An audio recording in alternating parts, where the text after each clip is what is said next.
quiero aprovechar este encuentro para pues, presentar a Víctor Malumian. Como ustedes saben, es el editor de edición, uno de los editores de Ediciones Godot.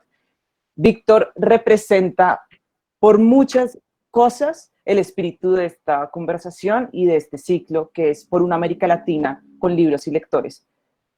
Yo sé que muchos ya lo conocen, lo han oído hablar y saben a lo que me refiero porque es una persona que se ha preocupado siempre por cómo trabajar en equipo y cómo trabajar en alianzas para mejorar la circulación del libro en América Latina.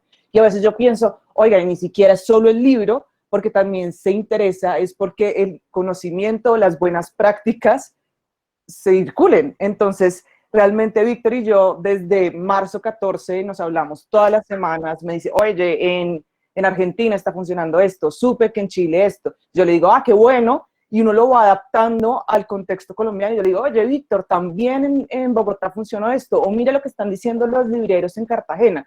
Y así se genera una circulación de buenas prácticas de un grupo de empresas, editoriales, personas que están relacionadas con la cultura, y yo creo que eso nos ha hecho muy fuertes. Y a mí me encanta trabajar desde la distancia con Víctor, no solo en cosas que benefician de alguna manera a Ediciones Godot, sino que nos hace mejores, o sea, realmente más competitivos, más fuertes. Y pues, Víctor, quiero que sepas que muchas de las cosas que hacemos en Siglo, pues son el resultado de esas lindas conversaciones que tenemos hoy. Bienvenido a esta charla y bienvenido pues a la casa virtual de cada una de las personas que están acá. Tenemos lectores, libreros, gestores culturales y bueno, editores también que quieren aprender de tu oficio. Bueno, muchas gracias por la presentación. La verdad que después de lo que dijiste no sé qué decir, pero muchísimas gracias por tus palabras.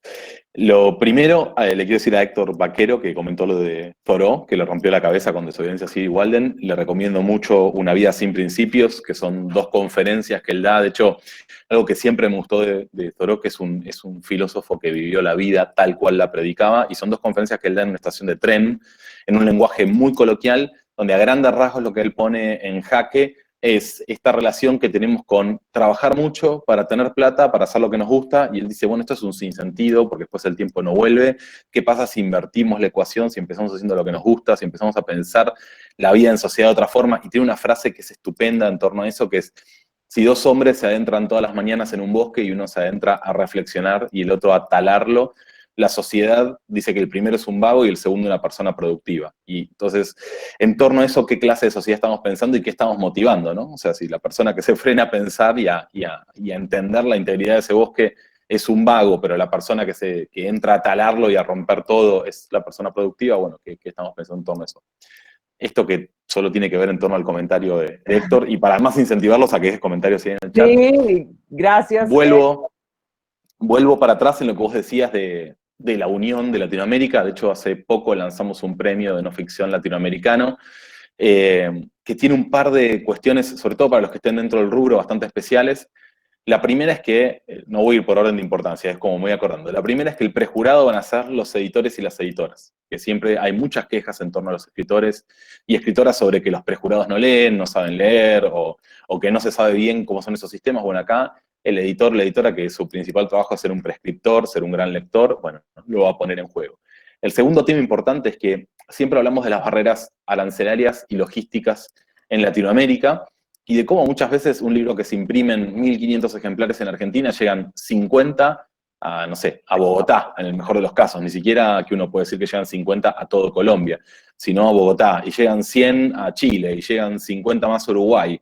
Y así se va desperdigando el libro, y a veces llega caro, y ni siquiera es que llega a buen precio y se puede comprar, y no tiene la suficiente difusión, y no hay el trabajo de pasar por las librerías a contar de qué trata el libro, hacer todo lo que corresponde a un editor o una editora que está en el territorio. Entonces, parte del premio, lo importante es que va a haber un editor, una editora por país. En Colombia va a ser Luna Libros, en Chile va a ser Alquimia, en Argentina va a ser Godot, en Bolivia va a ser El Cuervo, estamos cerrando ya Uruguay, Paraguay, en Ecuador va a ser El Fakir, estamos cerrando también Puerto Rico y España. Entonces, bueno, en México va a ser Elefanta. Entonces, un poco la gracia de esto es que quien gane el premio, en Brasil va a ser Fósforo, quien gane el premio automáticamente va a ser traducido al portugués, o si escribió la obra en portugués, va a ser traducido al español, y va a ser publicado simultáneamente en el lapso de 2 o 3 meses, su libro en toda Latinoamérica, evitando estas problemáticas. Por supuesto, bueno, en Venezuela va a ser Libros del Fuego, me voy acordando a poco.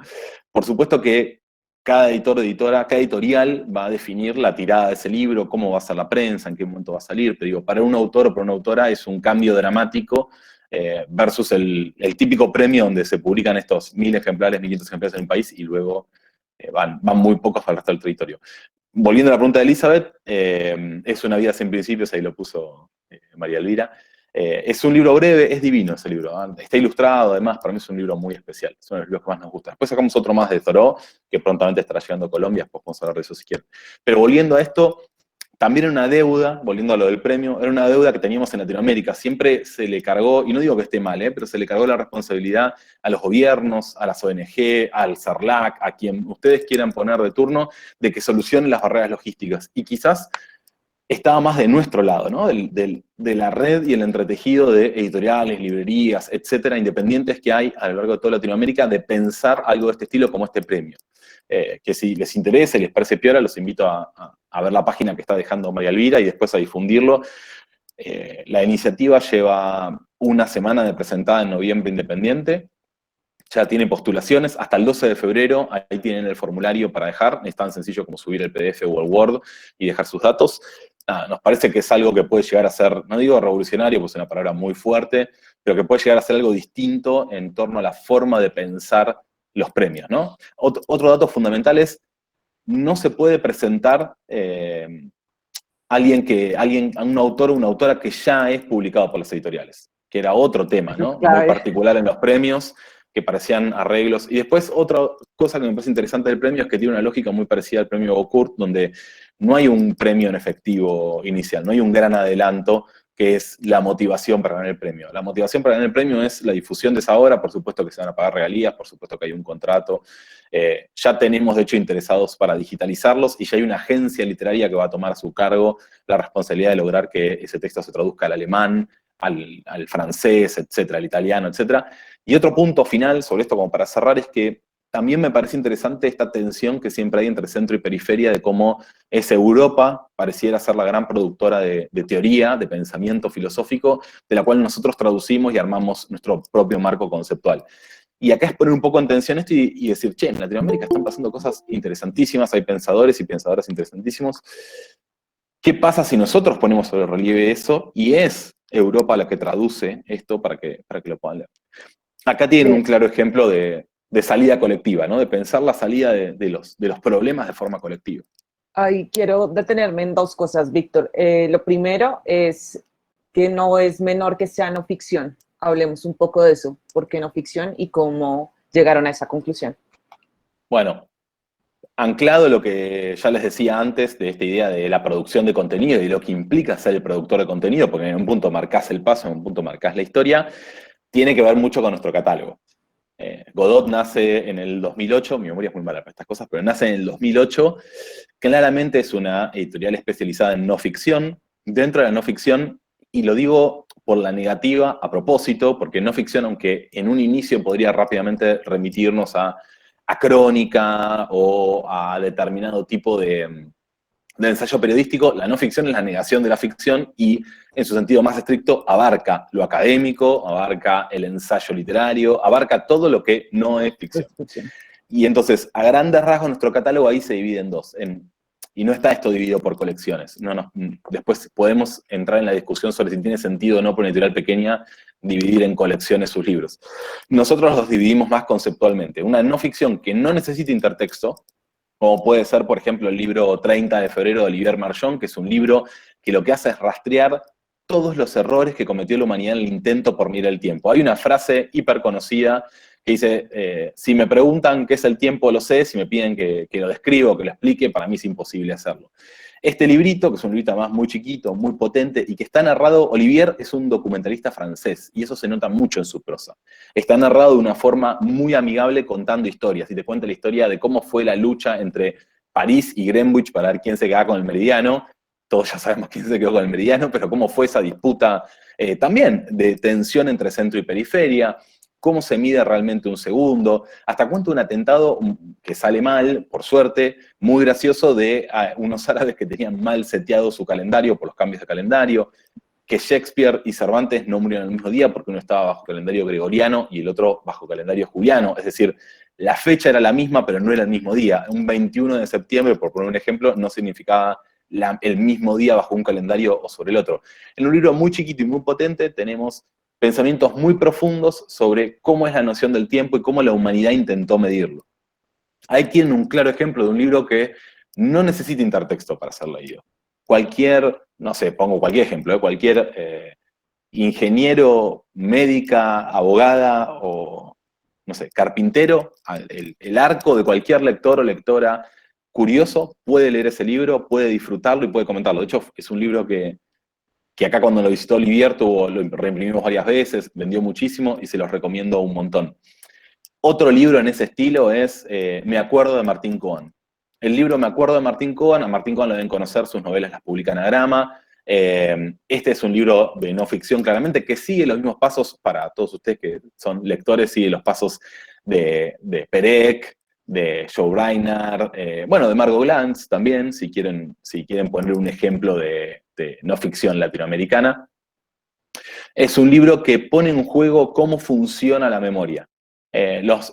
Son descripciones muy sucintas de recuerdos que tiene él, donde no se traspasa la emotividad, no se traspasa lo que sintió en ese momento, sino me acuerdo del boleto Capicúa. El boleto Capicúa para nosotros, el boleto que te dan cuando subías al colectivo, o al ómnibus, o al metro, y que tenía un número, estaba numerado, y Capicúa era cuando se repetían los números, se podía leer de un lado hacia el otro, de izquierda hacia derecha, y daba el mismo número. Y eso desprende en una generación una serie de recuerdos, una serie de apelaciones emotivas. Y lo que está poniendo en juego este tipo de recuerdos es ver si una generación comparte memoria. Si cuando hablamos de, no sé, la pelota pulpo, que acá fue una pelota muy conocida, elástica, como te pegaba en la cara te dolía un montón, a todos nos recuerda las mismas emociones jugando en la vereda. Entonces, como les decía, hay como una línea de colección que no necesita intertexto, que es un libro muy amable, que es para un lector o una lectora curiosa. Y después tenés libros que quizás sí necesitan cierto intertexto, como puede ser, no sé, La obra de arte en la era de su reproductividad técnica de Walter Benjamin, que es un libro que está, bueno, es hiper conocido, la verdad que me da un poco hasta pudor de comentárselos, pero digo, es un libro que habla sobre cómo aparece el aura en las obras de arte, a qué se refiere Benjamin por ese aura, cómo se da la pérdida de ese aura, etcétera, etcétera, etcétera. Es un libro ideal para estudiantes de comunicación, para estudiantes de arte, para estudiantes también de fotografía, por supuesto, A lo que voy con esto es un libro que sí requiere ya cierto recogimiento al momento de la lectura, ¿no? Y así se empieza a configurar el catálogo de ediciones Godot con estas dos líneas dentro de la no ficción, una que sí necesita intertexto y una que no necesita intertexto. Entonces por ahí venía el lado del premio, ¿no? De poner en relieve, hay mucho premio literario, pero hay muy poco premio de no ficción. Algunas de las editoriales que solían ser de vanguardia de no ficción, al ser compradas por grupos más grandes, se ha desdibujado un poco su búsqueda, y a nosotros nos interesaba revitalizar esta idea de no hay nada como un editor, una editora presente, una editora independiente, que esté completamente detrás del texto, de la edición de ese texto, de la divulgación de ese texto. Nosotros entendemos que el trabajo de una editora o un editor no termina cuando el libro está impreso. Ahí apenas está el 50% del trabajo hecho. Después el otro 50% tiene muchísimo que ver con la gestión cultural, con lograr que ese libro llegue a la mayor cantidad de lectores y lectoras posibles, ¿no? Porque cada libro va a encontrar en algún punto su techo o su círculo máximo. Entonces, por ese lado venía la idea de premio no ficción, y además porque se supone que nosotros de lo que más entendemos es de no ficción, y ahí nos sentíamos cómodos para pensar un premio.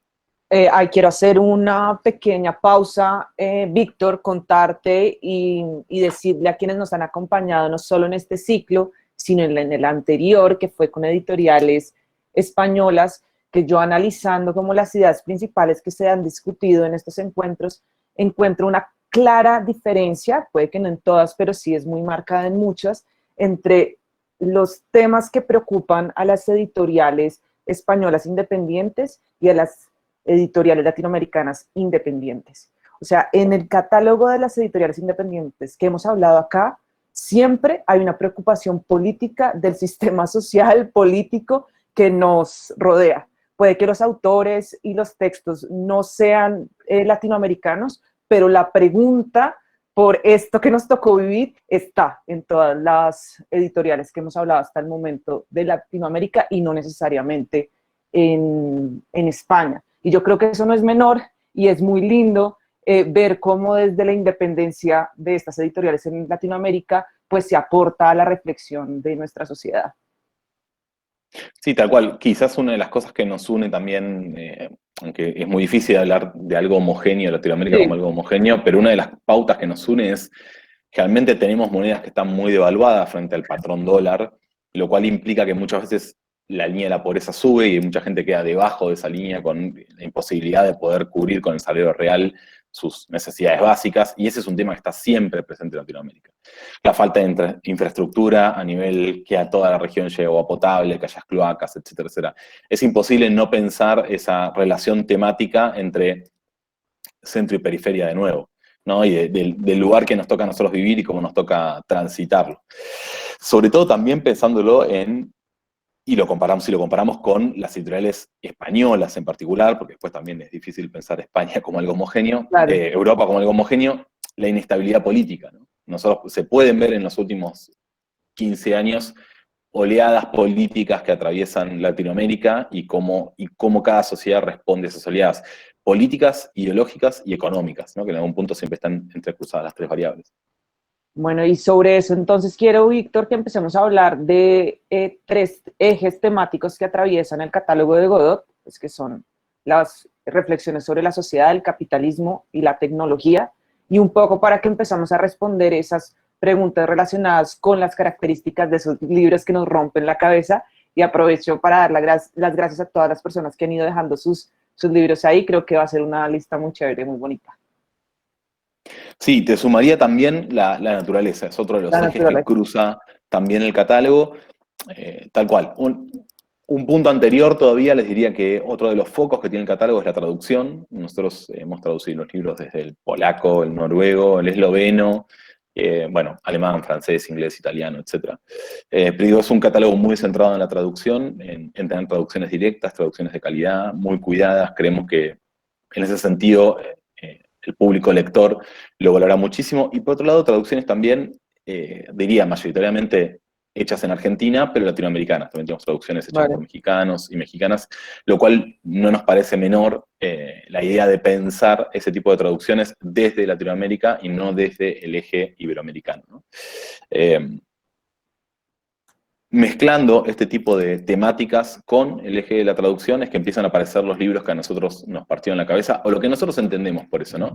El título era Misma Sociedad, Distintas Miradas, uno de los libros fundacionales para nosotros dentro del catálogo, que de hecho fue de los primeros que hicimos, es El marxismo y la filosofía del lenguaje de Voloshinov. Este es un libro un poquito más duro, pero es un libro que nos habla de cómo cada palabra es acentuada en una lucha de clases, y de que no da lo mismo decir por un momento, no sé, cheto o fresa o pijo, que son tres formas distintas de decirle a lo mismo en Latinoamérica, que decir clase alta o que decir concheto, que decir otra cosa. Cada una de las palabras hay una pugna por cómo se acentúa y cómo se usa y qué grupo se la queda, ¿no? De hecho, Voloshinov escribe antes que Peirce y que Saussure y le agrega matices a eso, y es muy interesante. Y para nosotros fue, quizás es bastante elemental, pero fue muy interesante poder ver cómo las palabras no son ingenuas, sino que cada una tiene un uso político. Y que hay un grupo político detrás de eso, o un conjunto de personas que intentan apropiárselas para poder utilizarlas. Esta misma desnaturalización de las palabras la vivimos con la tecnología. Nosotros tenemos un libro que es Tecnología, Guerra y Fascismo, otro que es, por ejemplo, Suma Tecnología de Lem. En el caso de Suma Tecnología de Lem, Lem plantea la tecnología, si se quiere, vamos a decirle una hipótesis, vamos a ponerle un nombre propio, la hipótesis del martillo, que es la tecnología que genera un martillo. El martillo lo podemos usar para romperle la cabeza a alguien, claramente un acto violento y negativo, o para cincelar una obra maestra en mármol. A lo que refiere con esta, si se quiere, inocencia del uso de la tecnología, es que, bueno, depende de la persona cómo se aplica. Ahora bien, nosotros publicamos también a un filósofo, o un sociólogo, mejor dicho, chileno, que vive acá en Argentina, que es titular de cátedra en la Universidad de Buenos Aires, se llama Cristian Ferrer, y Cristian Ferrer tiene una mirada sobre la tecnología que es distinta, que es que él piensa que esa tecnología no es ingenua, que al momento en que se desarrolla la tecnología que le da paso a los rayos X, la bomba atómica, etcétera, un poco que se sabe para qué lado va a ir. Si abre esa puerta, se sabe que va a haber alguien que va a hacer uso, por decirlo de una forma muy llana, malo de esa tecnología. Va a abrir esa puerta y va a ser posible que lo usen. Esta es otra de las cosas que nos interesa del catálogo, que el catálogo forme un recorrido de lecturas que te permita poner en discusión cosas que das por naturales. Y acá viene lo de que te parta la cabeza. Es decir, entrás con un preconcepto al libro y salís cuestionándote ese preconcepto. Salís desnaturalizando eso que vos decías, no, esto se dio así porque es lo natural que así se dé. No, no es lo natural. Hubo una lucha de fuerzas y evidentemente uno de esos lados impuso su voluntad y entonces ese accionar se lee de esa forma. Que mismo si querés, hasta lo podés llevar a una discusión muy actual, como es el patriarcado y como es la reivindicación de los derechos de las mujeres, que va desde, no sé, la ley del aborto legal y seguro que está discutiendo en Argentina, hasta toda una serie de discusiones que hacen a que vos pienses, bueno, siempre, imagínense, década del 60, ¿no? Siempre fue así que la mujer tiene que estar en hacer determinadas tareas y no otras. Siempre fue así. Es lo natural. O la pelea por la reivindicación de no binarios, de otras sexualidades, de otros reconocimientos de género, etc. Bueno, lo natural es, la naturaleza indica, bueno, eso es una lucha de fuerzas, explica Foucault, por supuesto, 10.000 veces mejor, pero que nos lleva a otro de los libros de Godot, que es La lengua en disputa, que es un libro que además hicimos una impresión local en Colombia y está a excelente precio, que acá de nuevo vuelvo a esta lógica de los libros que no necesitan intertexto. La lengua en disputa es un libro hermoso que está anclado en una discusión que tuvieron a propósito en el lenguaje más llano que podían tenerlo Santiago Kalinowski y Beatriz Arlo probablemente una de las intelectuales más importantes de nuestro país, Santiago Kalinowski, un experto en lingüística, sobre cómo opera y cómo funciona el lenguaje inclusivo. Para nosotros este libro es muy importante porque es uno de los primeros libros que rompe catálogo en el sentido de que es el libro ideal para regalarle a cualquier persona no lectora que le interesa el tema porque están estructurados los argumentos a favor y en contra del lenguaje inclusivo en apenas 100 páginas. A mí me parece que otro de los méritos que tiene el libro es que puede enriquecer cualquier discusión. Es decir, no baja línea, porque vos no terminás de leer el libro y decís, ah, este lado tiene razón, si es que existieran lados, pero digo, esta postura tiene razón o este argumento tiene razón y la otra está equivocada. Cada uno empieza a desmenuzar los lugares comunes de la otra postura y no se resuelve inmediatamente en el libro, sino que le deja argumentos al lector o a la lectora para que tome sus propias decisiones y piense si está a favor o no. Se ven argumentos desde, la RAE no contempla esto, por ende es inválido, y ese argumento se desarma, o argumentos como el de, bueno, yo cuando me dicen amigue, no entiendo qué me están diciendo, no, sí entendés, decidís operar sobre eso, porque si no, de otra forma podrías decir, delivery no sé qué es, y por ejemplo, no sé en Colombia, pero acá en Argentina, creo que 1 de cada 10 personas dicen entrega a domicilio, las otras 9 dicen delivery. Entonces, en ese tipo de decisiones de qué incorporo y qué no incorporo, hay una mirada política y hay una mirada ideológica. Y entonces el libro pone en tensión continuamente este tipo de charlas y discusiones. Por último, como para cerrar, sí. Yo quisiera hablar sobre este libro un segundo y es compartirles pues una experiencia personal, pero también con otras mujeres que han leído este libro. Ustedes saben que hicimos la presentación de este libro con Gloria Susana Esquivel y con Florence Thomas, que uno diría como, oiga, ellas ya saben perfectamente todo el tema, son dos feministas de diferentes generaciones que están de acuerdo con el lenguaje incluyente, como decimos en Colombia, pero este libro dio para hablar 1 hora y antes de la preparación, o sea, es un libro que, diría yo, empieza también a mostrar como una característica de estos libros que rompen la cabeza, es también ampliar el debate, ¿no? Que no quieras dejar de hablar del libro.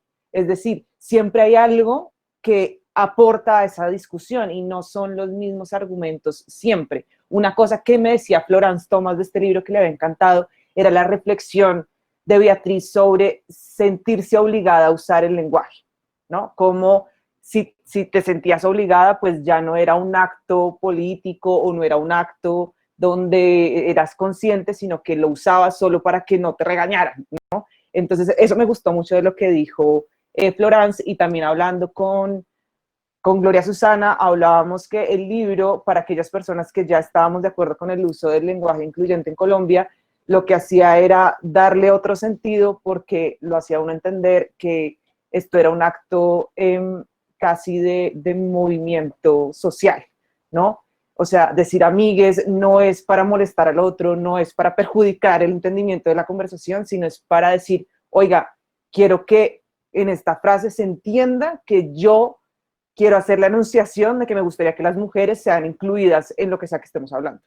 Entonces, yo creo que este libro, que es una edición lindísima con 2 de fotos y todo, de una conferencia, ha logrado romper la cabeza desde ya de muchas personas, incluso periodistas que me han llamado a decir como no puede ser, o sea, este libro no puedo creer que me haya hecho pensar tanto, si creía que tenía todo resuelto en mi cabeza sobre el tema. Sí, y algo muy loco también que tuvo el libro y que se vieron en otras experiencias que hicieron otras editoriales es que ahí en el chat Juliana compartió el link a la charla. La charla está completa y en HD en YouTube, que es parte de una feria que nosotros organizamos.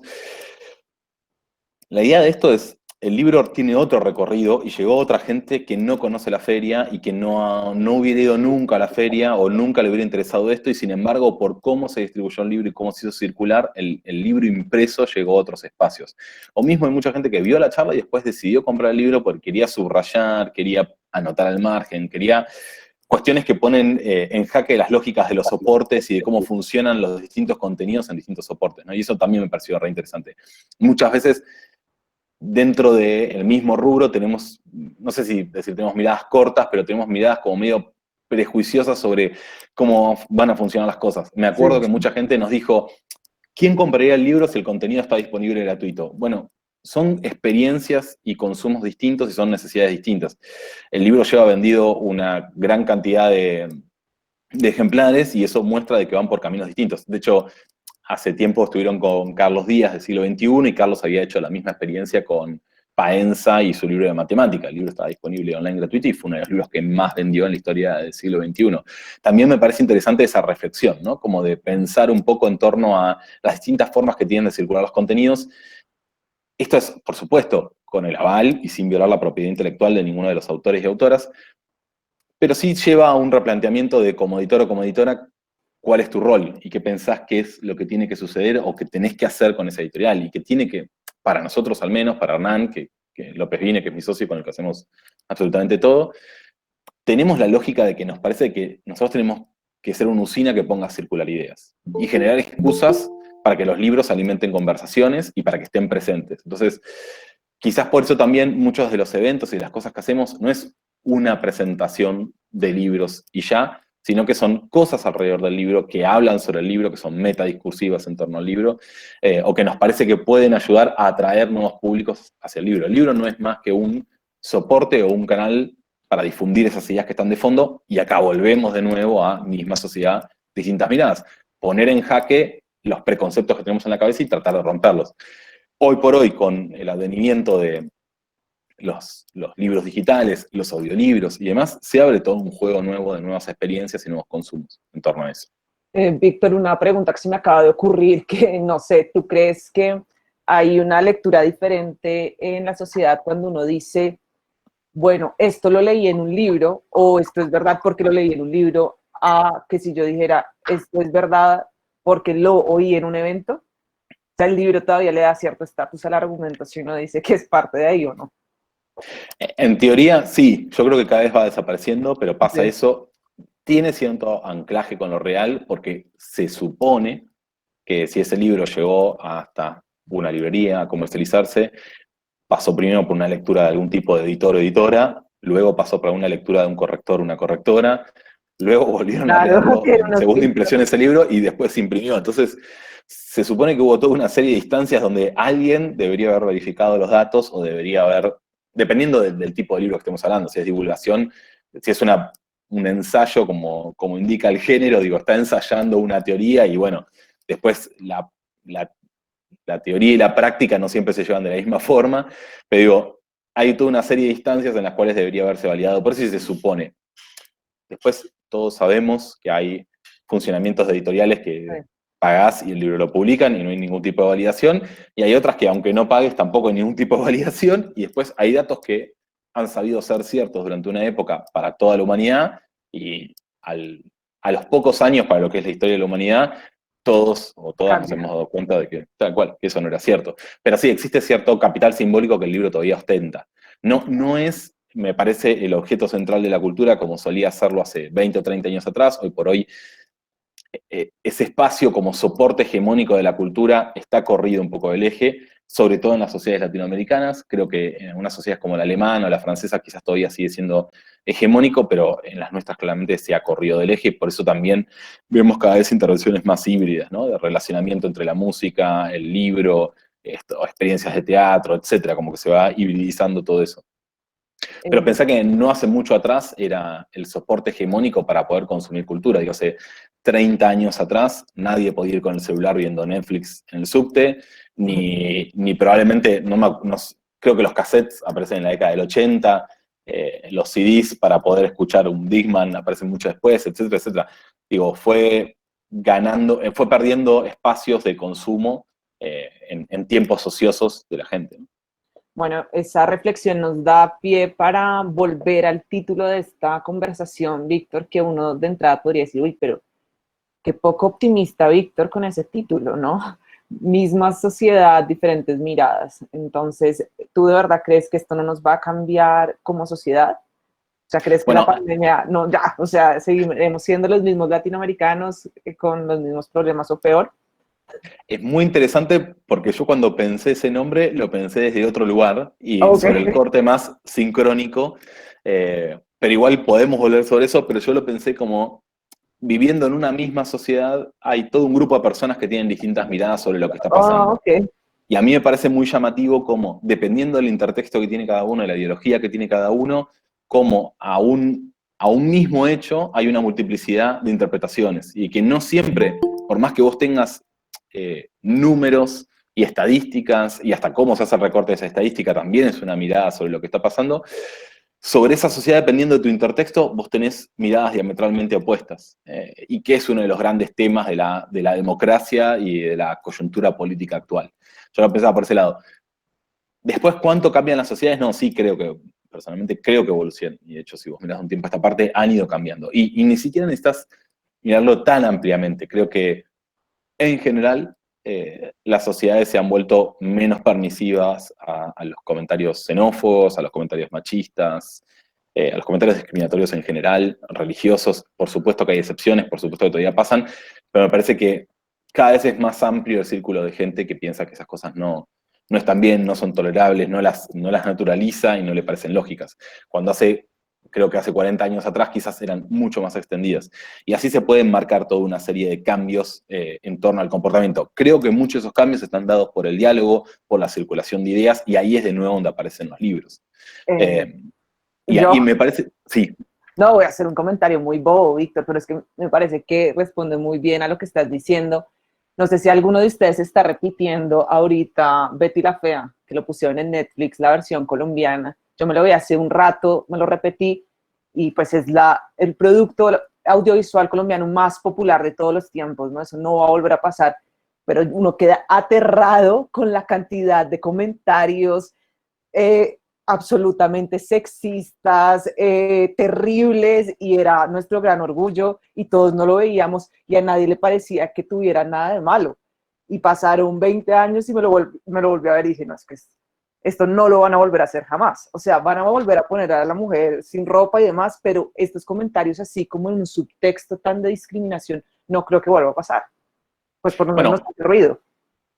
se puede rastrear ese tipo de cosas, por supuesto, en las novelas, como bien decís, pero donde creo que más rápido se ve ese cambio es en la publicidad. La No. publicidad necesariamente tiene que interpelar al segmento al cual le quiere vender, y vos podés ver un cambio muy rápido hoy por hoy, no sé cómo pasará en Colombia, pero en Argentina los productos de limpieza hoy por hoy están todos enfocados a mostrar que el hombre tiene que limpiar, que no es que está ayudando, sino que las tareas tienen que repartirse de forma ecuánime, etcétera, etcétera. Que hace 10 años atrás, 5 años atrás, el jabón líquido para la ropa era, y había otra discusión en torno a eso, era usado por una madre espléndida, en forma, exitosa, profesional y que además tenía tiempo para sacar las manchas más difíciles de la ropa. La publicidad marca muy rápidamente esos cambios porque necesita interpelar al segmento al cual le quiere vender. Y hoy por hoy vos podés ver en marcas de desodorantes para mujeres cómo ya se empiezan a mostrar otros cuerpos en lugar de los cuerpos que deberían ser los correctos o los hegemónicos, etcétera, sino que se dieron cuenta que es mucho más rentable porque el 99% de la sociedad, o el 99.9% de la sociedad, no tiene el cuerpo que la publicidad suele vender. Entonces dijeron, bueno, si yo quiero que se identifiquen con mi producto, mejor muestro cuerpos reales. Y ese viraje se está dando muy rápidamente. Voy a dar otro ejemplo que yo creo que muchos se van a acordar de unos comerciales, Víctor y los que no son colombianos, que se pusieron muy famosos en la época, finales de los 80, mediados de los 90, de un producto que es como Clorox para limpiar, desinfectar en la casa, que la imagen se llamaba Blanquita y era una mujer afrocolombiana.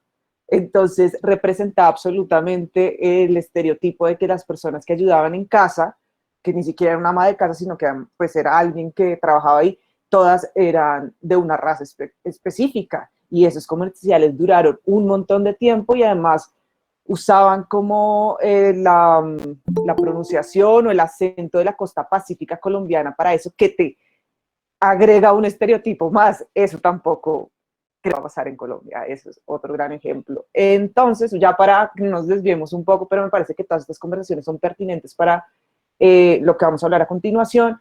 Quisiera, Víctor, que hablemos de algunos libros puntuales que ejemplifican lo que hemos estado conversando hasta el momento, y qué mejor que este libro de las epidemias políticas, tiene todo que ver con lo que hemos hablado, incluso hasta el nombre nos pega totalmente. Bueno, tal cual. Las epidemias políticas lo aprovecho para marcar una de las cosas que le comentaba, es una traducción del alemán. Nosotros hace un tiempo que empezamos a poner los traductores en tapa, o las traductoras, en este caso es una traductora. Nos parece importante en ese sentido poner de manifiesto el trabajo del traductor o la traductora, la importancia que tiene que sea fidedigno y que casi un acto transparente esa traducción, más allá de que siempre se habla de la relación entre traducción y tradición y demás.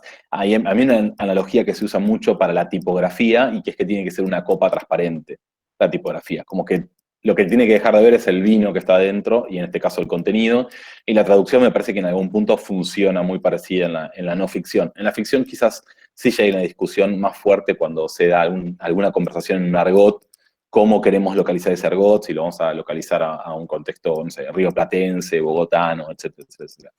Pero en el caso de la no ficción, creo que por lo menos la postura que tenemos nosotros es que sea transparente y que permita que los conceptos se entiendan de la forma más fácil posible, sin diluir, por supuesto, la mirada del autor o la autora. En el caso de las epidemias políticas, son, si no recuerdo mal, 5 textos que componen el libro completo, y que a grandes rasgos de lo que habla el libro es de la forma en que los medios masivos, y no es casual que epidemias, viralizan las noticias de forma que se utilicen como herramientas para dirigentes políticos, para organizaciones, para estados. Entonces, que esté Trump en la etapa no es casual, hay parte del libro que está dedicado a él, otra parte que está dedicado a Putin, otra parte que está dedicado a las problemáticas de los gobiernos centrales de Europa. A mí lo que me parece interesante del libro, bueno, hago un paréntesis antes, es un libro ideal para estudiantes de comunicación, o bueno, egresados por supuesto, de ciencias políticas, de sociología, de las ciencias humanas en general, y es un libro que tranquilamente puede leer cualquier lector o lectora curiosa. No es un libro que necesite intertexto necesariamente, es un gran libro de entrada a Peter Sloterdijk, o sea, todos conocemos al filósofo, está entre, calculo, los 5 filósofos más importantes vivos de nuestra época. Y en general sus libros son bastante complejos. Este es un libro muy ameno porque habla mucho de lo que nos está pasando. Un detalle no menor, aunque el título es Las epidemias políticas, y uno estaría muy tentado de relacionarlo con la pandemia, además el libro salió en plena pandemia, son textos escritos antes de la pandemia, por ende, si están un poco saturados de leer sobre la pandemia, este libro no habla de eso. De lo que habla es de la forma en que trabajan los medios masivos, de la forma en que trabaja la comunicación, y cómo eso tampoco es inocente. Y acá vuelvo sobre otra de las cosas que les comentaba antes, claro, de desnaturalizar las cosas y de perder un poco esa inocencia en la mirada, ¿no? De cómo trabajan los políticos detrás de esto. Es muy cercano a todo el affair que tuvo Facebook en la elección de Trump, etcétera, etcétera, etcétera. Ese es por el lado que va el libro. Es un libro breve, además, así que es un lindo libro para leer en una semana de un tirón. Y que nos representa un montón porque Slaughter es una de esas personas que nosotros admirábamos desde antes de tener la editorial. Entonces para nosotros fue como un gran orgullo poder publicarlo a él y a Zizek, ¿no? Que son dos pensadores que, otra cosa que me parece interesante y que tiene que ver con el recorrido de lectura que les comentaba antes, no sé si siempre estoy de acuerdo con lo que ellos dicen y no sé si siempre estoy de acuerdo con lo que escriben. Pero a mí me interesa mucho más un filósofo o una filósofa que me haga pensar que uno con el cual esté siempre de acuerdo, ¿no? O sea, en esa posición y en ese tránsito me parece que hay un recorrido de lectura interesante. Víctor, me quiere volver un poquito en la historia, en tu historia, y es que hablemos de, tú te formaste en comunicación y después hiciste un montón de cosas y después llegaste a crear Godot, pero esa formación y esa mirada de la comunicación se ve claramente en los libros. Cuéntanos cómo fue todo ese paso hasta llegar a Godot. Nosotros empezamos con una revista que se llamaba Esperando Godot y que obviamente no podíamos registrar porque era una clara infracción a los derechos intelectuales de Beckett, que después terminamos publicando, que fue también algo muy lindo. Esa revista la hacíamos cuando éramos estudiantes, se repartía de forma gratuita en centros culturales, digo, ahí se empieza a ver también esta vocación de la editorial de cierta participación en el campo cultural, de cierto intento por discutir y poner en juego ideas. Y la revista estaba muy pensada para que publiquen estudiantes más que egresados. Eso devino lentamente en la editorial, nosotros cada uno tenía otros trabajos. Rara vez una editorial cuando arranca puede ser rentable. Acá generalmente se habla, por acá digo, en Buenos Aires se habla de que tienen que haber pasado al menos 3 años o 4 años o tener una N cantidad de títulos en el catálogo para que la acumulación del long tail te dé una venta suficiente como para que puedas extraer un magro sueldo. Entonces nosotros durante muchos años trabajamos de otras cosas, hasta que la editorial llegó a tener ese long tail, llegó a tener esa logística y esa prensa, porque muchas veces también uno piensa que es mágico, que simplemente la acumulación de títulos lleva a eso, y eso Trabajo, es como... trabajo. Pero es mismo hasta como pensar que la práctica hace el maestro, la buena práctica puede hacer el maestro, practicar mal todo el tiempo solo lleva a malos resultados. Y algo que la carrera te deja muy marcado, la carrera de Ciencias de la Comunicación en la Universidad de Buenos Aires, es como esta mirada de desconfianza y de análisis sobre el discurso continuo, de ¿por qué ese enunciatario está diciendo esto a través de este canal? ¿Qué intenta lograr? Que por eso nosotros medio que estamos obsesionados con esta idea, sí, tal cual, los libros de Pierre Bourdieu también reflexionan sobre eso y son interesantísimos, y hay varios además sobre la reflexión editorial en particular. Sí, Bourdieu es otra de las personas que claramente no hemos publicado, pero lo publica muy bien siglo XXI, así que leemos contentos de los que ellos publican, sí, tal cual. Carlos hace un gran laburo con eso. Entonces siempre está esa mirada todo el tiempo de decir, bueno, ¿qué hay detrás de esto? ¿Qué hubo detrás de esto que nos parece natural? Que nos parece que así debería ser. Cada vez que escuchamos, de hecho, cuando les comentaba antes los aparatos ideológicos del Estado, y hasta podemos pensar en libros como el de Zizek de La ideología, un mapa de la cuestión, con aportes de Jameson también sobre eso. Cuando más te está operando la ideología es cuando vos das por natural algo, decís, es obvio, cuando arrancás la frase con es obvio, y ahí viene una opinión, ahí es donde más te está operando la ideología. O todo el mundo sabe que tal cosa. Exacto. O cuando vos decís, yo no tengo ideología, ahí te atravesó por completo. Sí. De hecho, gran parte de la discusión que propone el libro de Althusser que mencionaba al principio es reflexionar sobre esto, intentar darse cuenta cómo nos está operando a nosotros esos discursos, que muchas veces se forman en el seno de la familia, otras en el seno de la educación formal que uno tiene, etcétera, etcétera. Entonces, volviendo a lo que vos me preguntabas, porque me fui por las ramas, de a poco fue creciendo la editorial y en un momento, primero Hernán y más tarde, unos años más tarde yo, decidimos sumarnos a la editorial y empezar a tratar de percibir un sueldo de eso que hacíamos, que fue un salto como es ahora o nunca, por un tema también de edades, ¿no? Porque es medio complicado dar esos saltos ya con 40 o 50 años, hay que darlos un poco antes. Se puede, todo se puede hacer, pero... Como Tomás Granados, que lo hizo, pero ya después de un montón de años de Tomás la tiene, sí, tal cual, Tomás la tiene muy clara y debe haber armado todo lo necesario. Nosotros en ese sentido hicimos quizás un camino completamente distinto, donde nos hemos equivocado un montón, y te diría que es casi un milagro que la editorial subsiste con la cantidad de errores que nosotros hicimos, y fuimos aprendiendo en el camino, y después fuimos perfeccionándonos con las lecturas de textos de gente que sabía más y charlando con gente como Tomás, fuimos aprendiendo más. Tomás ya tenía una gran formación y cuando decidió hacer su propia editorial venía con todo ese bagaje y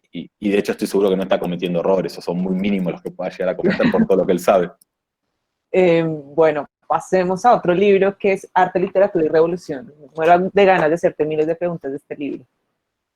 Bueno, este libro para nosotros lo que nos decidió a publicarlo es que se podría entender como un compendio de textos, un manual ideológico y cultural de uso de una vez que el ejército arrasó con la revolución, logró imponer el nuevo Estado comunista o el nuevo Estado de situación. Pensémoslo, abstraigámonos un poco de la lectura histórica y asumámoslo desde un lugar más quizás conceptual. Una vez que se logra un nuevo gobierno que tiene que ver con una nueva concepción de la sociedad y con una nueva forma de pensar la sociedad, cómo hay que formar o cómo hay que pensar el trabajo de docentes, médicos y médicas, profesionales en general.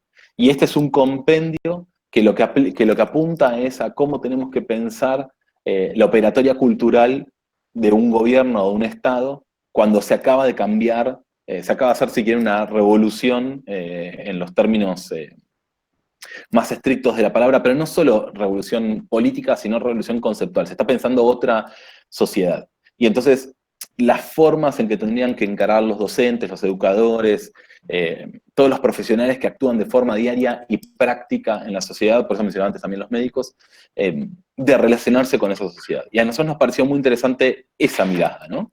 De estrategias, sistemas, toma de posiciones, para que el Estado pueda hacer esa bajada de línea de la nueva lógica que tiene en la cabeza. Y mismo hasta, si quieren, pueden leer el libro de forma inversa y decir, bueno, yo estoy completamente en contra de un Estado que interviene y que pone esta lógica. Bueno, ¿cuáles son las estrategias que usaría el Estado entonces para poder imponerla? ¿Y cómo lo tengo que leer?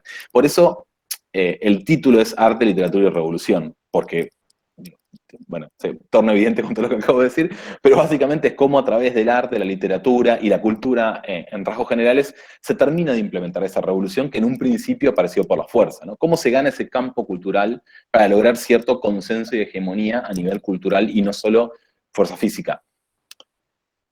No tiene nada que ver, pero conceptualmente me hace recordar un poco cómo mucha gente toma, no es mi caso y no es lo que yo recomiendo, pero cómo mucha gente toma el arte de la guerra como si fuera un manual de negocios, ¿no? Y que lo toman hasta como una filosofía de vida y entonces cambian general por gerente general y cambian, no sé, guerra por baja de precios, pero me parece fascinante cómo a veces algo que fue escrito con determinada lógica, el intertexto de la época, la mirada distinta de una persona, aplica sobre eso determinadas estrategias de aprehensión del texto, o El Príncipe, sí, tal cual, excelente, sobre todo el que viene con todos los comentarios de Maquiavelo y demás, aplica sobre eso toda su impronta, toda su matriz de conocimiento y reconvierte completamente algo. Bueno, esa es la lectura opuesta que yo les decía sobre este libro, ¿no? Cómo entender todas esas estrategias. De nuevo, otra de las cosas que me parece interesante del libro es que es muy fácil de leer. Y cuando digo es muy fácil de leer, me parece que hay que ser genuino y sincero con estas cosas y cómo diferenciar, sobre todo si hay muchos libreros y libreras o docentes, diferenciar los libros que van a necesitar cierto recogimiento y última entrar ese libro de esa forma. Y no importa, uno podrá aprender lo que pueda aprender y lo que no quedará. ¿Cuántos textos fundamentales leímos con 15 y 6 años y hoy a la distancia decimos, andás a ver qué me quedó o lo que me quedó, quizás hoy leyendo paratextos sobre ese discurso, entendimos que eran completamente incompletos, ¿no? Desde ese lugar, para no hacer más embrollo con las palabras. Quiero hacer un comentario, una pregunta sobre el libro, un comentario porque me acordé de algo muy chistoso del ejemplo que tú pones del arte de la guerra, y no sé si ustedes han visto una serie que es realmente muy buena, que es Los Soprano, que es este señor mafioso en New Jersey, y en los primeros capítulos le hablan del arte de la guerra y sale y se compra este libro. Entonces anda leyendo en sus reuniones y en los bares desnudistas el libro y le dicen, ¿usted qué está haciendo? Y le dice, preparándome. Entonces, un poco como ese juego de cómo se interpreta un libro como estos en contextos de poder, finalmente, ¿no? Porque eso es lo que quieren.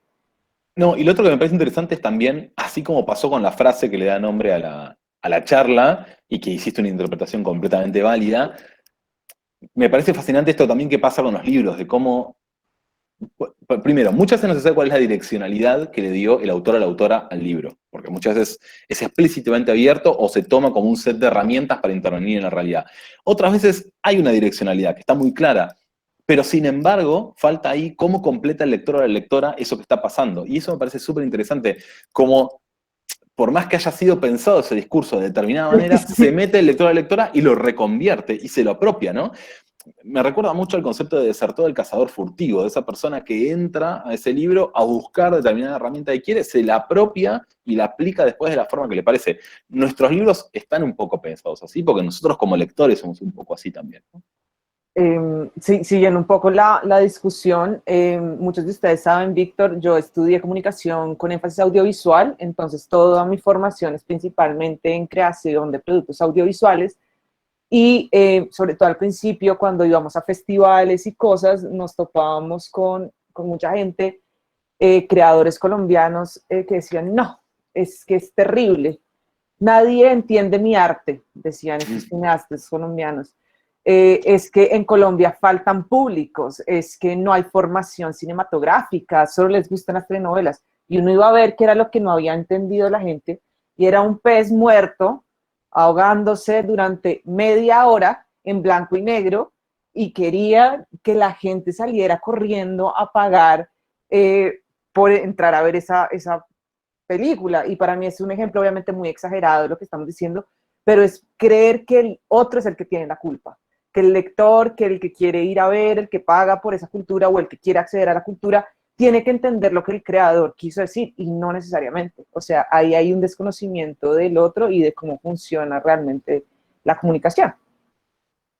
Que yo creo que hay una discusión enorme y que no, por supuesto no vamos a zanjar nosotros sobre qué es la cultura y qué es hacer la cultura, pero siempre el ejemplo cuando se empiezan a enseñar las teorías sobre las visiones sobre la cultura, el ejemplo que siempre queda es alguien produce un texto, ¿no? Si ese texto queda dentro de un cajón y nunca ve la luz, ¿es cultura o no es cultura si no se puso a circular? Y luego si se puso a circular, ¿cómo interactúa? Depende de la repercusión, o si repercute en pocas personas, igual sigue siendo parte de la cultura, etcétera, etcétera, etcétera. Me parece que hay algo ahí, esto simplemente lo digo como contexto, sin ninguna opinión al respecto, hay algo ahí de que cuando se pone a circular un pensamiento, ya es imposible medir cómo eso va a ser interpretado, ni siquiera tiene sentido entender cómo es interpretado. A mí de los escritores y escritoras que más me interesan son aquellos que están deseosos de ver cómo se interpreta eso. A sabiendas que por ahí tienen íntimamente su mirada de lo que ellos esperaban, cómo esperaban interpelar a la otra persona.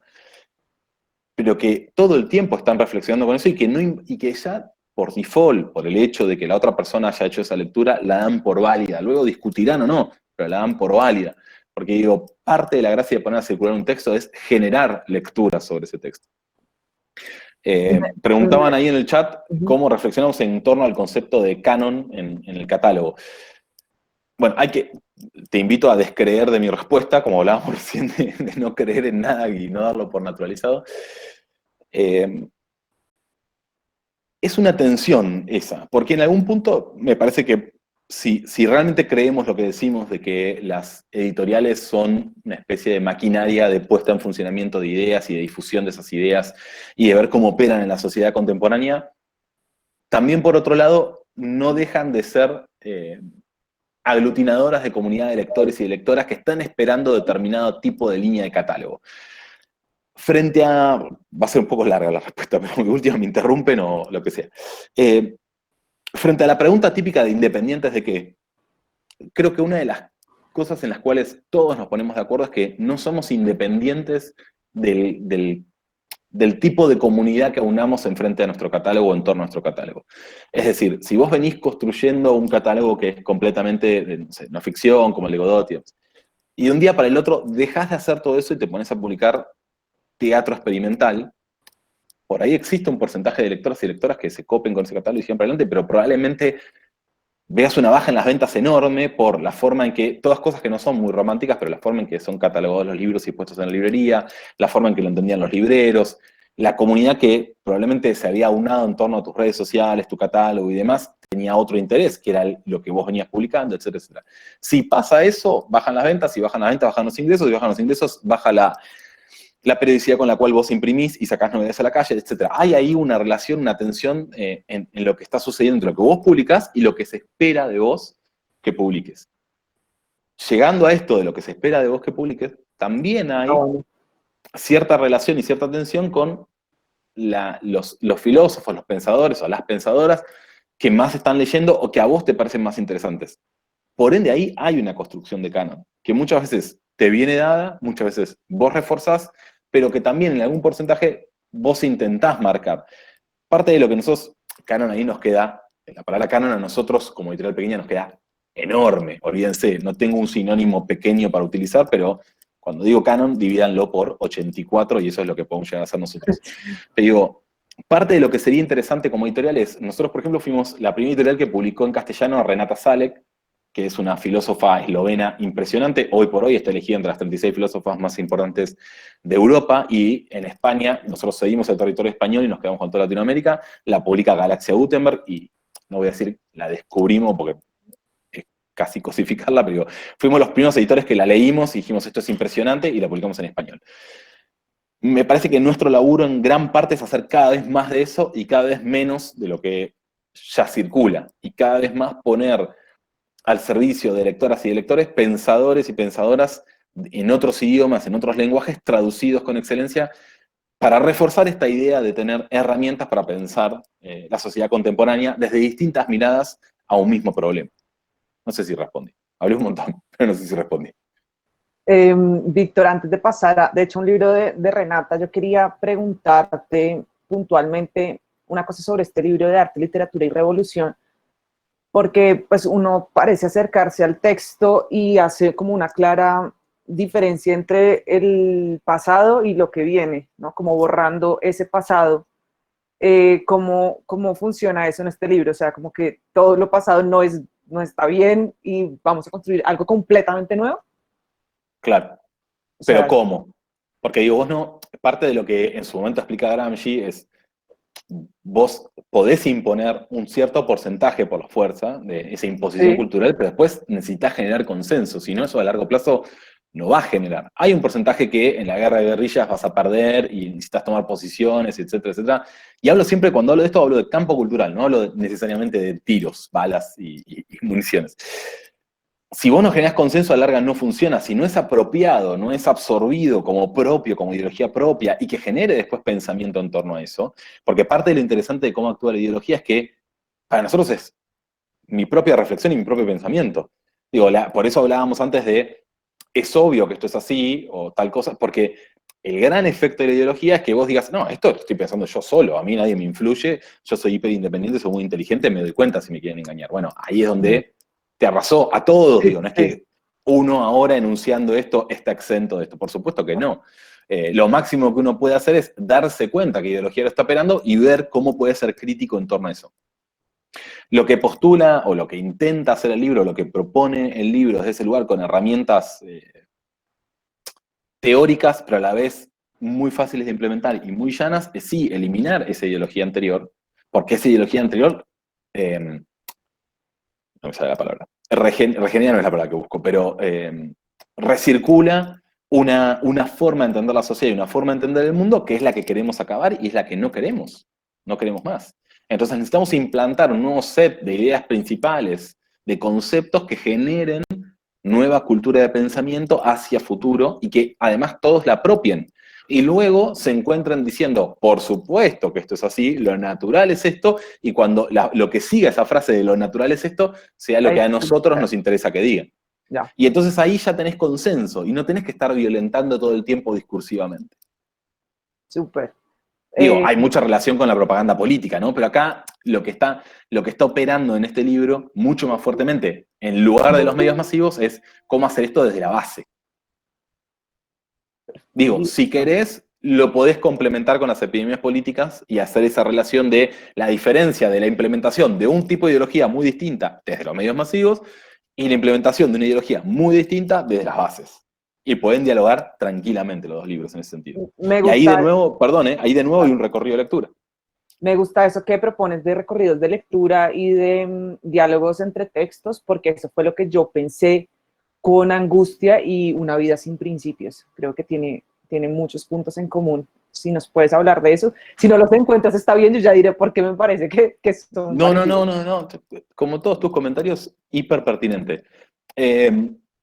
A ver, la primera, yo voy a hacer las mías y después hacer las tuyas. La primera que Vale, encuentro vale. rápidamente es, Angustia opera mucho sobre las, si lo tendríamos que decir en una frase, las cosas que nos generan angustia y malestar en la vida moderna, por un lado, pero ahí vendría una subordinada que sería, y es normal que eso suceda. O sea, no que esos sean los temas que nos generen angustia, pero es normal la angustia. Es parte de una sociedad. Digo, hasta te diría más que la voluntad de erradicar esa angustia es lo anormal, si crees. Y ahí de nuevo pueden usar mis propias palabras y decirme, bueno, normal, anormal, son para lo naturalizado, parámetros establecidos, bla, bla, bla, bla. El libro está estructurado en una serie de capítulos que tratan distintos temas que van desde la inmigración y cómo genera angustia esa otredad. Acá, en Argentina, se leyó mucho desde el lado de, acá se habla mucho de la grieta, de como dos posturas políticas antagónicas, y de cómo, depende de qué lugar estás parado, mirás al otro, y lo que implica esa otredad, ¿no? Y de cómo ese pensar distinto y todo ese set de reglas de cómo enfrentar la sociedad y cómo entender el mundo, de nuevo, la misma sociedad, distintas miradas, te genera un choque y te genera mucha angustia esa desconexión. Entonces, Renata toma como ejemplo la inmigración, y toma como ejemplo la inmigración hasta en algún punto con sesgo religioso dentro de Europa, que esas prácticas tan distintas generan un choque muy grande. También habla de la guerra y de lo que le queda a una sociedad después de la guerra, mismo de sus soldados cuando vuelven y el estrés postraumático, hasta lo que sucede a nivel societario, de lo que implica entrar en guerra con otra sociedad, etcétera. También de la imposición de felicidad. Pareciera que nosotros tenemos que vivir todo el tiempo insertos en una publicidad de, no sé, Coca-Cola, donde todos están sonriendo, todos están felices, todos viven al palo y uno mira su propia vida y no funciona así, digo, son mucho más los momentos donde hay problemas laborales o problemas familiares o cae una pandemia, digo, pero parecería que hay cierta imposición de vivir cada momento al máximo y de ese momento ser hiper feliz y que todos seamos perfectitos y demás. Y lo que habla es que esa imposición también genera mucha angustia.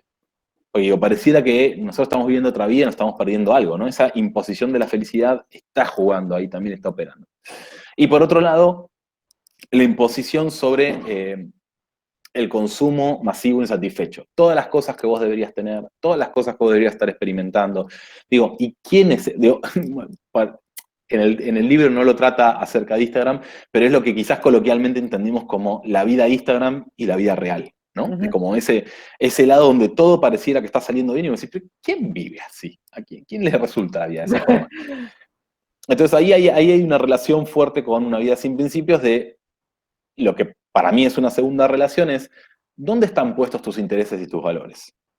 ¿Y hacia dónde vas? Y con esto, parte de lo que nos interesa a nosotros en los libros es que no haya un juicio de valor. Que no es que vos entres con un preconcepto y digas, ah, vos estabas pensando eso está mal, y vos sos malo y estás equivocado, sino que el libro a través de argumentos te haga reflexionar sobre tus propias prácticas, sobre las cosas, de nuevo, que tenías naturalizadas, y que eso después opere en cómo vos ves la sociedad, de nuevo, distintas miradas sobre una misma sociedad.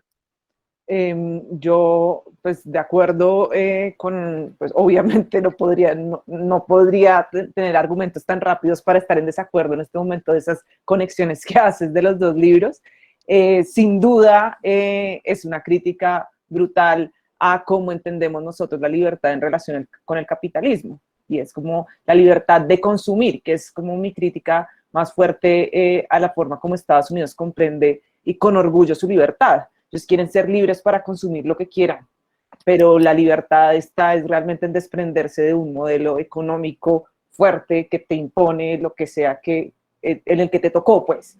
Y yo anotaría varias cosas que hemos dicho en este ciclo, y es, además de la angustia, podríamos cambiar esa palabra por ansiedad, que ustedes saben que es uno de los temas que hemos tratado en este tiempo, y es cómo permitimos que la ansiedad del mercado de vender los libros, de todo, nos impide hacer estrategias realmente acordes con nuestro propio proyecto editorial o acordes con nuestra salud mental.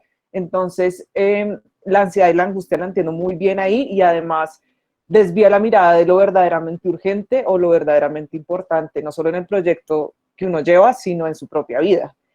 Y finalmente también lo relacionaría con el miedo. Creo que el miedo al fracaso, el miedo a ser infeliz, el miedo a aceptar que mi vida no es Instagram, funciona también muy bien ahí, y todo esto se resume a algo que lo anuncian ustedes en el libro, y es que eso les sirve a los mecanismos del poder. Esas tres palabras son perfectas, o sea, una mezcla de emociones que nos permite ser controlados. O sea, cuando una sociedad vive con miedo, es una sociedad que obedece más, que odia más, que está como más dispuesta a crear caudillos en sus propios, como políticos, gente que nos va a salvar de algo, no gente que quiere lo mejor para nosotros, sino que nos salvará de un enemigo que alguien más ha creado. Quería decirles, hay comentarios muy buenos en el chat, quiero que hablemos de un último libro y que nos den un tiempo a Víctor y a mí para leerlos, porque hay algunos un poco largos, entonces pues no podría leerlos y contestar o hablar del libro. Entonces, lo primero que quiero que terminemos, Víctor, es con este libro ya para cerrar.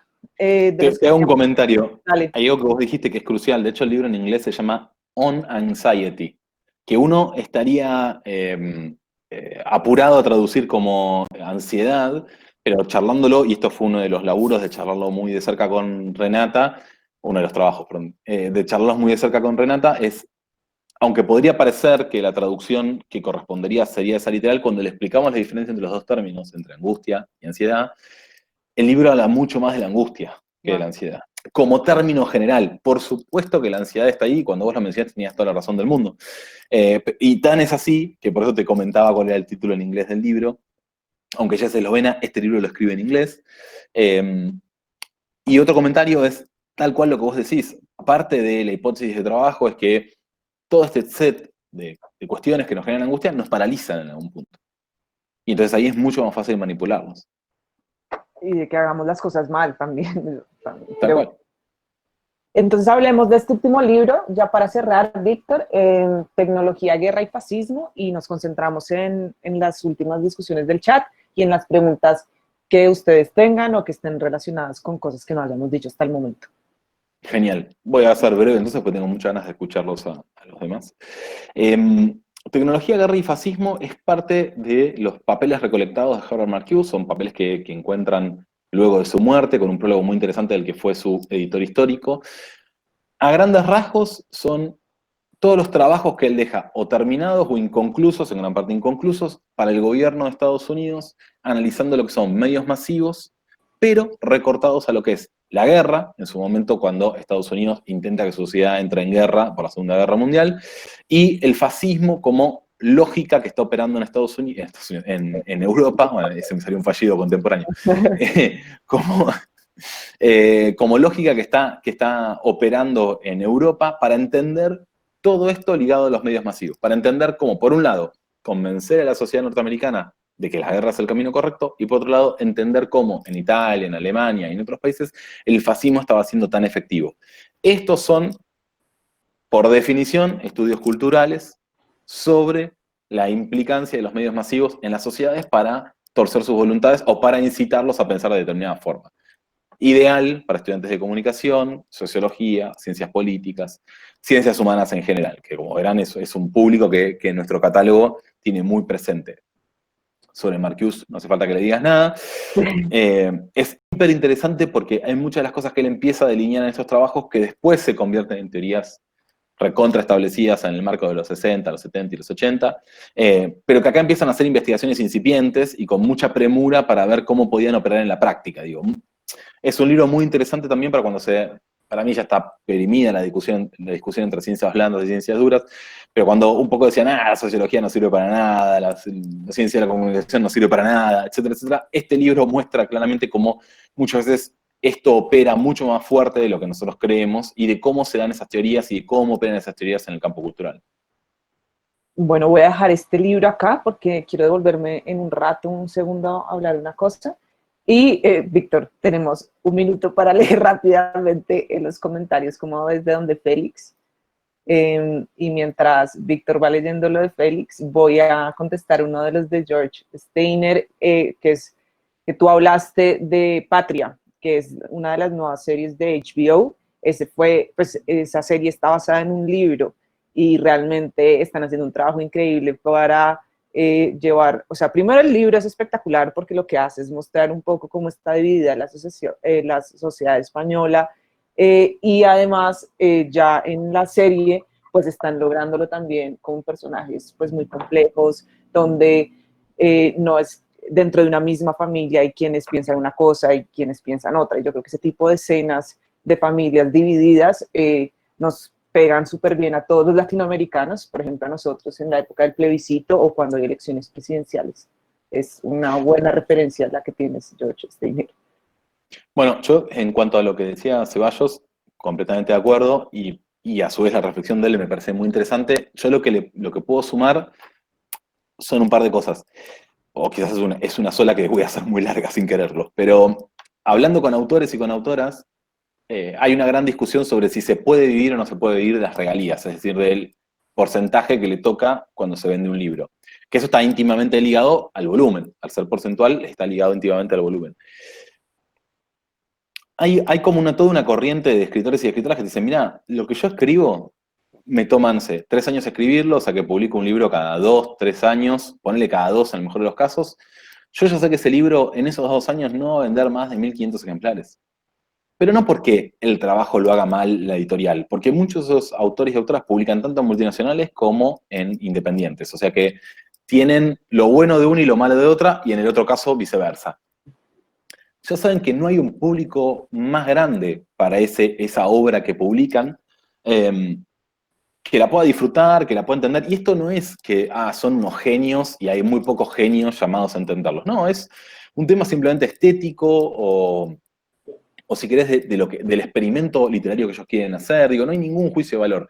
Pero ya lo saben, que ese es el público, que se puede ampliar un poco más, un poco menos, que un premio les puede dar un poco más de alcance o un poco menos, pero que lo que ellos proponen a nivel literario no se va a ampliar más. Hicieron las paces con eso, tienen otros trabajos, generalmente son docentes, o complementan con traducciones, y tienen esa lógica. Hay otro grupo de escritores y escritoras que no lo ven así y que piensan todo el tiempo de que inevitablemente cualquiera de sus literaturas debería poder llegar a alcanzar un campo de acción enorme y tendrían que poder vivir de eso. En torno a lo que vos decís, de cómo se da esa recepción y cómo es el mercado, hay una limitante ahí muy fuerte del mercado, de lo que puede absorber. Digo, no es casual que sepamos que, no sé, una tirada promedio en Argentina ronde entre los 1500 y los 2000 ejemplares, y en Uruguay esté más cerca de los 600, y en Chile esté más cerca de los 800, 900, me corregirá una editora local, pero permítanme un margen de error. Digo, eso habla de volumen de mercado, eso habla de lo que se puede llegar a vender y de lo que no se puede llegar a vender. Y después, todos los que estamos en la cadena de valor del libro, llevamos porcentuales. Por ende, si la torta es enorme, el volumen neto de ese porcentual va a estar muy bien. Si la torta es chica, va a estar muy mal. Y esto tiene que ver con ese tema, porque muchas veces hay como ideas encontradas en torno a eso. Yo ya sé que Tecnología, Guerra y Fascismo es un libro que va a tener un recorrido más escueto.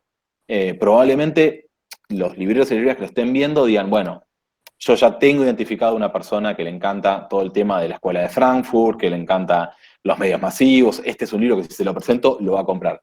Después no sé si es el libro que le recomendaría a una pareja que viene a comprarle de regalo de cumpleaños sorpresa a la otra persona algo para leer. Sí.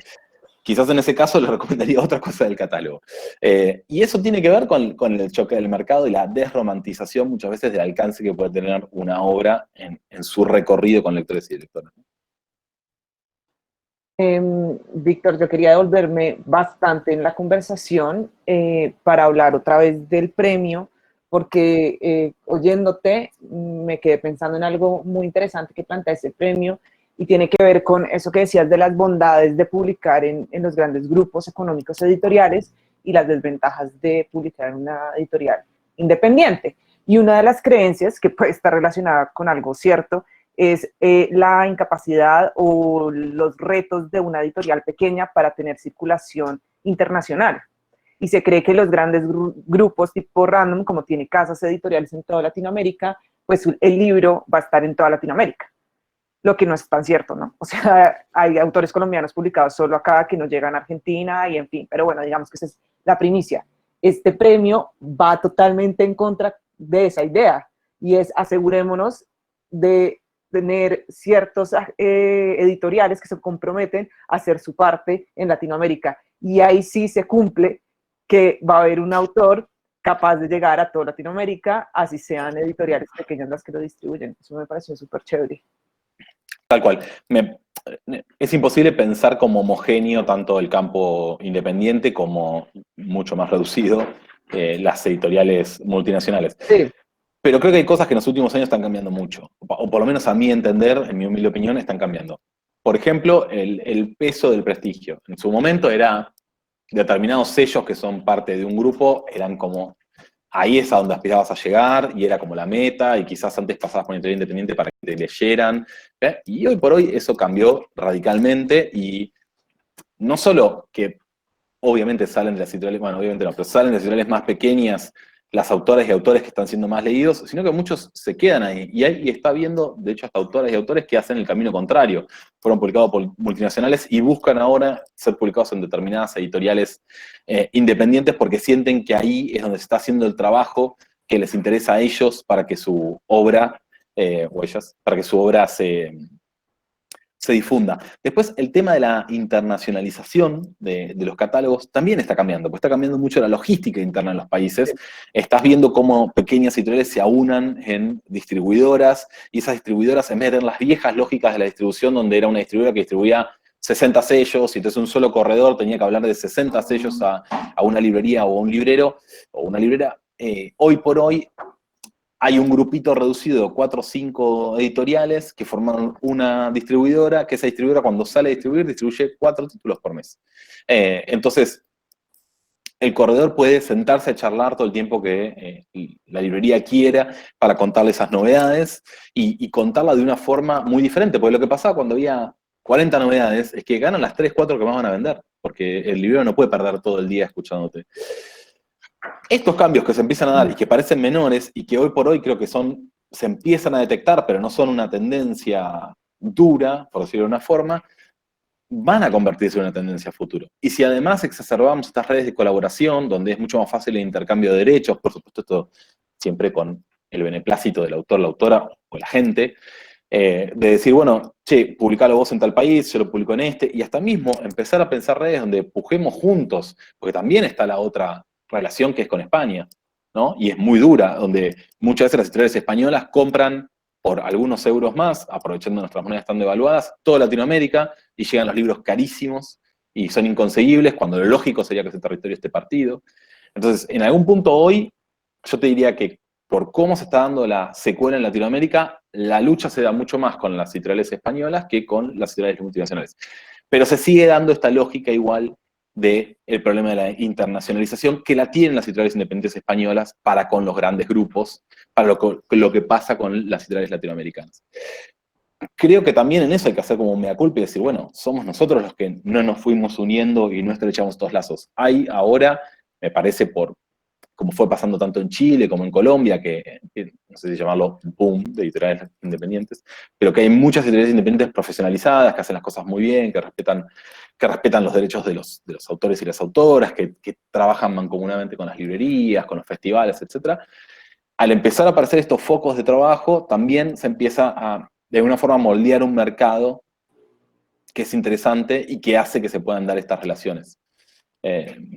Me parece que va por ese lado, que eso está en pugna. Digo, que hace 10 años atrás estaba mucho más definido y ahora está en pugna. Bueno, hoy el chat ha sido muy particular, Víctor, porque no ha habido tantas preguntas relacionadas con algo puntual del catálogo, sino que realmente se ha generado una conversación paralela sobre todos los temas que hemos hablado, y creo que eso funciona muy bien con la apuesta editorial de Godot de ampliar las discusiones de estos temas. Siéntanse igual libres de hacer sus últimas preguntas porque ya casi nos vamos, y yo voy a aprovechar para hacerte una pregunta completamente relacionada con el oficio del editor, que no es menor, y es las portadas. Ustedes han ido transformando sus portadas en los últimos años y la apuesta gráfica. Ellos hacen sus portadas, que es algo muy interesante que casi no pasa. Por ejemplo, esto de Tres Guineas es clarísimo. Esta era una de las portadas, esta es la portada de ahora, y así han tenido varios ejemplos, y aunque no sea el mismo libro, también uno ve una evolución de las portadas, incluso en libros pues que son bastante más académicos que divulgación, como este de Tecnología, Guerra y Fascismo, y sale este señor y uno dice, ese libro debe ser buenísimo, y sale y lo compra. O sea, no, es muy buena. Fue todo un trabajo, mucha lectura sobre el tema, hablar con expertos, entender. La búsqueda hoy es que generen impacto, digo, entender que el libro tiene momentos muy distintos de vida, no es lo mismo cuando está en la vidriera, cuando está en la mesa de novedades, que cuando está en la estantería. Entonces, hacer trabajos particulares sobre cada una de las partes del libro que se ve en esos espacios. Digo, cuando están en una vidriera probablemente haya partes que queden superpuestas y no se vean bien, la parte inferior es probable que quede tapada por la parte superior de otro libro que lo está encimando. Y en la mesa de novedades también entender que por más que uno logre en algún momento poner sobre la mesa o en la cabeza de los lectores y las lectoras una marca editorial, un sello editorial, y que me permito pensar que si ven que es de Godot, piensan que es un buen ensayo o es un buen texto, lo tienen que ver. Y muchas veces escanean la mesa de novedades en 10 segundos, 15 segundos, y si el libro no llamó la atención, no van a leer ni siquiera el título ni nada. Muchas veces nos frenamos por ver una imagen que nos llama la atención. Entonces, si partimos de la premisa de que nuestro trabajo es que esa idea llegue a la mayor cantidad de personas posibles, entonces todo lo demás hacia atrás indica de que hay que ir trabajando cada momento en particular para que eso suceda. Entonces, con el diseño de las tapas es, bueno, tenemos en la mesa, y tenemos la suerte de que el librero o la librera lo elija para poner en la mesa de novedades, pues le parezca destacable, bueno, tenemos que hacer un trabajo que haga que cuando el lector o la lectora pase por ahí y barra con la vista todos los títulos, se frene nuestra tapa. No sé si siempre lo logramos, pero se frene nuestra tapa. Ese es el intento y ese es el norte. Y después nosotros tenemos un lomo muy limpio, con colores saturados, que está pensado para llamar la atención cuando está de canto en aquel, que no sé tampoco si lo logramos. Buenísimo. Quiero resaltar dos palabras que dijiste acá y que a mí me encantan, y es como mi convicción para este tipo de proyectos, y es leer sobre el tema y trabajar mucho. O sea, realmente tenemos que tomarnos en serio cada uno de nuestros proyectos culturales, porque así es como se cambian y así es como se hacen cada vez más fuertes. Te hacen una pregunta, Víctor, en el chat. Sí, ahí la leí. Mirá, a ver, sí, por un lado están los grandes autores que son conocidos y demás, pero después hay como no sé, Olivier Marchand no había sido traducido al español, y en algún punto es como un autor nuevo acá, es lo mismo que Renata Salek. Pueden ser muy conocidos en su país, pero acá no son conocidos, y es como laburar con un autor nuevo, porque no es que vos vas a la prensa y dices, che, Olivier Marchand dice, ah, sí, claro, mándamelo que le hacemos doble página en el suplemento. Y después tenemos autores quizás menos conocidos, o quizás para mí son más conocidos, pero afuera no, como el caso de Edgardo Scott, que escribió Caminantes, y que es un libro hiper bonito y les recomiendo un montón, porque es un ensayo literario sobre las distintas formas de caminar. No es lo mismo caminar como un flaner, que como un vagabundo, que como un turista, que como un walkman, etc. Es un libro precioso. Y apostamos bastante por autores que son desconocidos, pero nuestro trabajo es de traducción, son autores desconocidos para el español, y en algunos casos puntuales también son autores desconocidos en español. Nosotros hemos publicado Grandes Maestros, un libro de Lili Villanueva, que es un libro precioso para todos aquellos que quieran escribir o les gusta escribir, que es un mapeo de todos los grandes talleres literarios que se dan en el Río de la Plata. El taller de Abelardo Castillo, de Alicia Steinberg, no sé, de Lebrero, de la ISECA, son todos escritores y escritoras hiper conocidos, Leila Guerriero, de acá de nuestro país. Ella no era muy conocida, fue una apuesta también, había sacado otro libro sobre talleres y le había ido muy bien, pero digo, no, es desconocida en el resto de los países de Latinoamérica, o al menos no es conocida, digo, no quiero que nadie, no es conocida como que no, o como, digo, Virginia Woolf. Bueno, Ciudad Feminista, que es un libro que finalmente va a sacar otra editorial en Colombia, lo estamos sublicenciando, pero Leslie Kern es la primera vez que se traduce al español y la traducimos nosotros por primera vez.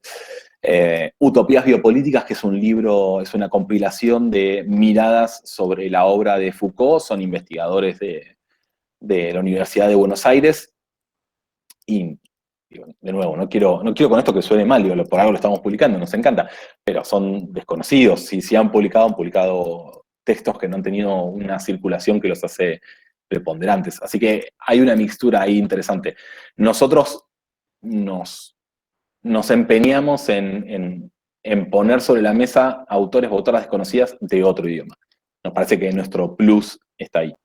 Por eso tampoco publicamos narrativa contemporánea, de ningún tipo de narrativa contemporánea. La ficción que publicamos son clásicos. Hemos publicado Fall River de Cheever, Filósofas y Plaperas de Scott Fitzgerald, bueno, Así en el metro de Raymond Queneau, Los cuentos completos de Virginia Woolf. Digo, nuestra ficción es muy clásica, son clásicos modernos.